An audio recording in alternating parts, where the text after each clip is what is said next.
रहीम अस्सलाम वालेकुम व्यूअर्स, मैं हूँ शेफ़ सारा। आज मैं चिकन और आलू के शामी कबाब बना रही हूँ जो कि बहुत इजी और झटपट बन जाते हैं। तो इनको बनाना बहुत आसान है, जिसमें चंद इंग्रेडिएंट्स जाएंगे और ये बहुत मज़े के रेडी हो जाएंगे। इसके लिए मैंने आलू ले लिए 1.5 kg और 1/2 kg मैंने चिकन ले लिया है। एक छोटे साइज़ का प्याज है, हरी मिर्ची है और थोड़ा सा लहसुन अदरक का पेस्ट है। इसके अलावा इसमें हम नमक डालेंगे, हस्बे जायका, साबुत धनिया, कुटी मिर्च,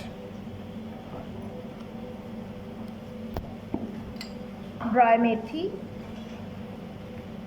आप हरा धनिया भी शामिल कर सकते हैं और थोड़ा सा पिसा गरम मसाला और थोड़ी सी काली मिर्च, थोड़ी सी सफ़ेद मिर्च भी मैं डालूँगी, उससे भी अच्छा जायका आ जाता है। तो इन चीज़ों को मिक्स करके मैं इनकी टिक्कियाँ बना लूँगी। एक चम्मच इसमें मैं चाट मसाले का डाल रही हूँ, ये मेरा होममेड है, इससे बहुत अच्छा फ्लेवर आ जाता है चीज़ों में।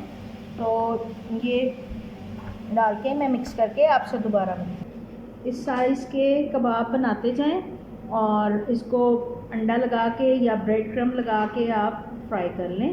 तो ये मैं जब फ्राई करूँगी फिर आपसे दोबारा मिलूँगी। अभी ये मैं सारे बना लूँ फिर आपसे दोबारा मिलूँ। ऑयल को हम थोड़ा सा गर्म करेंगे और अंडे को मैंने फेंट दिया, इसमें थोड़ा सा मैंने नमक शामिल किया है और थोड़ी सी काली मिर्च शामिल की है, तो ये ज़रा फ्लेवर और अच्छा हो जाएगा। 4 से 5 टिक्कियाँ तल के मैं आपको दिखाती हूँ, बाकी क्योंकि मैंने थोड़ी देर में फ्राई करनी है।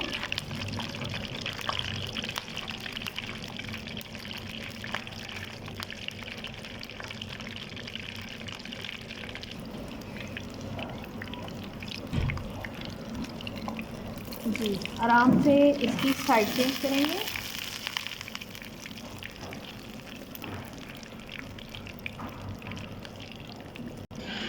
जी, मज़ेदार से आलू और चिकन के कबाब रेडी हैं।